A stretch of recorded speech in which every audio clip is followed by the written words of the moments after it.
Welcome back to Brush Up Your Game, and today a look at Wave 4, the Nistrim Raider. Now this is a re-review. Wave 4 came out many years ago. I believe it was 2014. But yeah, for some reason, the Kazon got their own faction and have probably become the joke of Attack Wing since then. Now, they are a sub-faction of Independent, but in my mind, they should have been independent from the get-go. Anyway, the Nistrim Raider is a 2-2, 3-3, and if you're going to compete with like whole 3 or less ships, they do okay. When attacking a ship with a scan token beside it, with your primary weapon, roll an additional +2 attack dice. So, how do you make a ship scan? Well, you throw out a bunch of cloaked mines.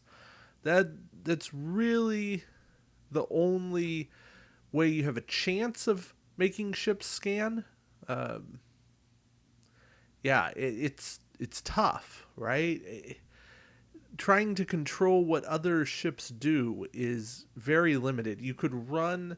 There's a Romulan captain. Let's see. I know I did a card of the week on him a while back.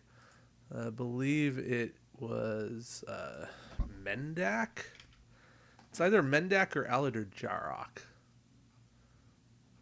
Yeah, it must be Jarok.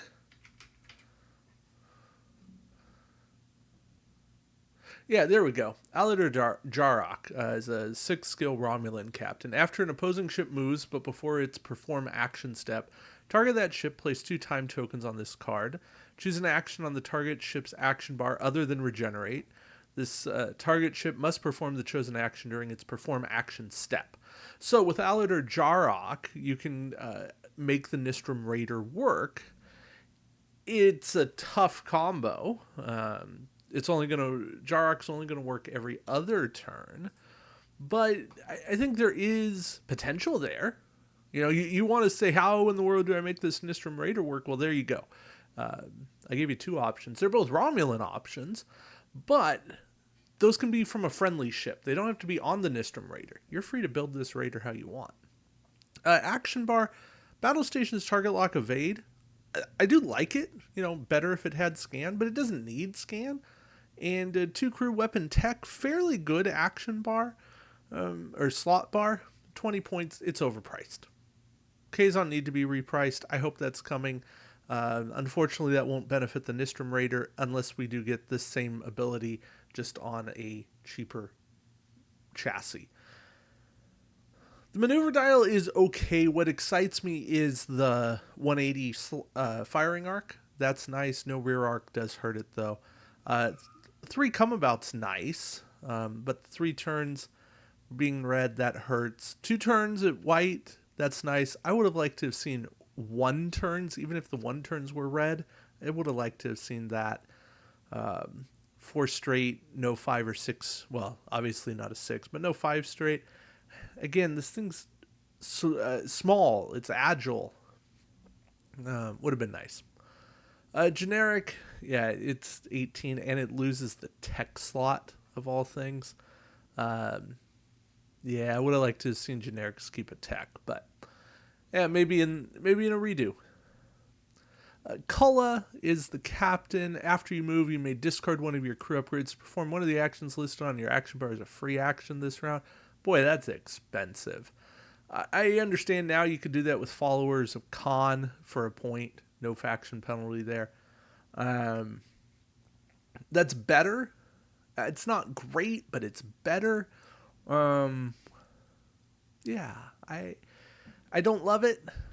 I don't hate Kulla, but it's only an extra action bar action. It's unless you have some really good, crazy things going on with crew upgrades or talent upgrades that have actions. This is tough. This is, I kind of say, pointless.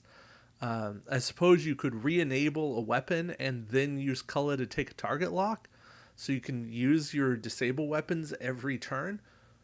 but then your crew are going to the sacrifices of that rather than making anything actually work.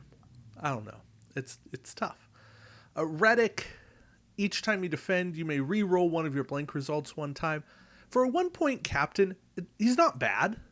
He's not bad at all.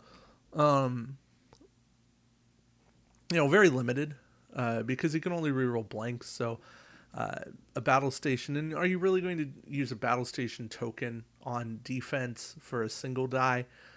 Maybe 2. I get that, but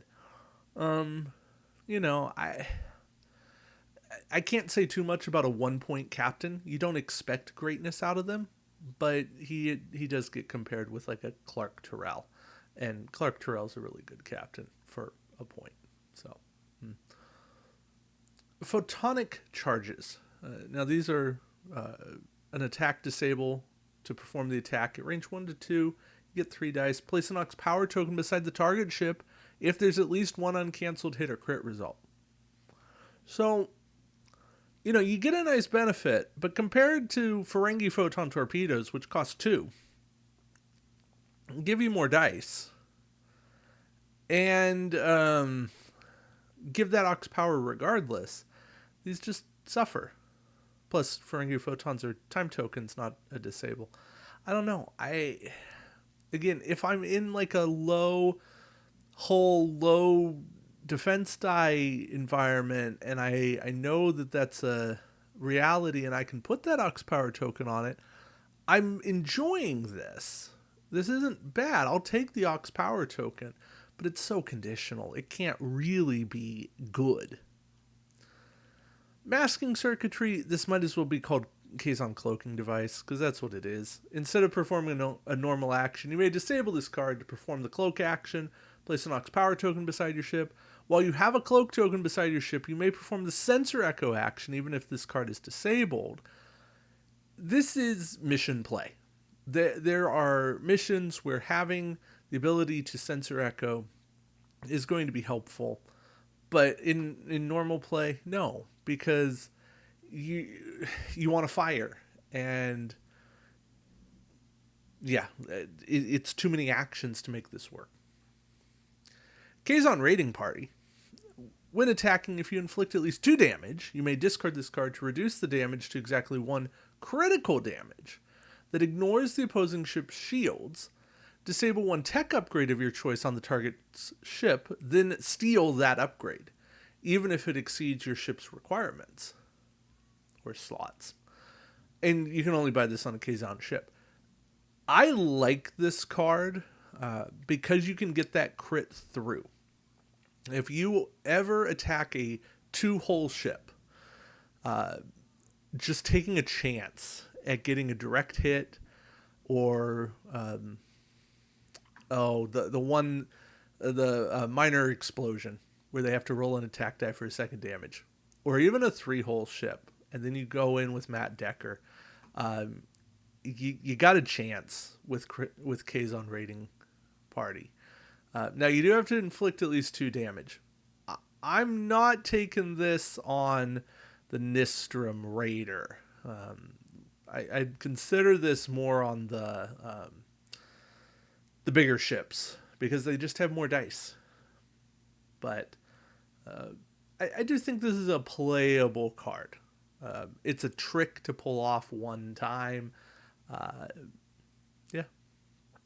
Again, if I want to take out Romulans and target a Romulan cloaking device, I'll run Nanclus on a friendly ship, make it so that a cloaked Romulan rolls 0 defense dice, and steal their Romulan cloaking device. Now I have to discard it, I think, but it doesn't much matter. I've got it, I've got it and they don't. Seska, as a 4-point crew, is action. Target a ship at range 2 to 3. Disable Seska and a crew upgrade of your choice on the target ship. And this ability can be used against a ship that's cloaked. So that is kind of nice. But again, it's action and it's a disable and a matched disable. I need more out of it than equality. I'm spending my action and I have a disable. That's 2 bad things on me. It's one bad thing on you. Even though I get through cloak, this doesn't help me. So we're moving on. Tierna, 3 points. Action, if your ship's not cloaked, disable all of your remaining shields. Target a ship at range 1 to 2 that is not cloaked, has no active shields. Discard Tierna, roll 2 attack dice. The target ship takes normal damage to its hull for each hit or crit. The target ship does not roll any defense dice against this attack. So, if you want a chance to finish off a ship in the activation phase, Tierna gives you hope, but this is a finisher. This is, you didn't destroy the ship with your attack. It's got 1 hole left, maybe 2. This is your chance to get them. Yeah, it's rare. I won't say Tierna's good, but Tierna's a chance for you. I like now Tierna in combo with like let's see, the Vidian ship that can lower shields,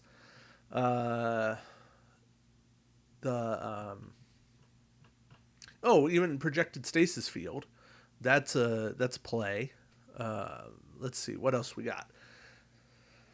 We've got the Klingon, the first Klingon Negvar class.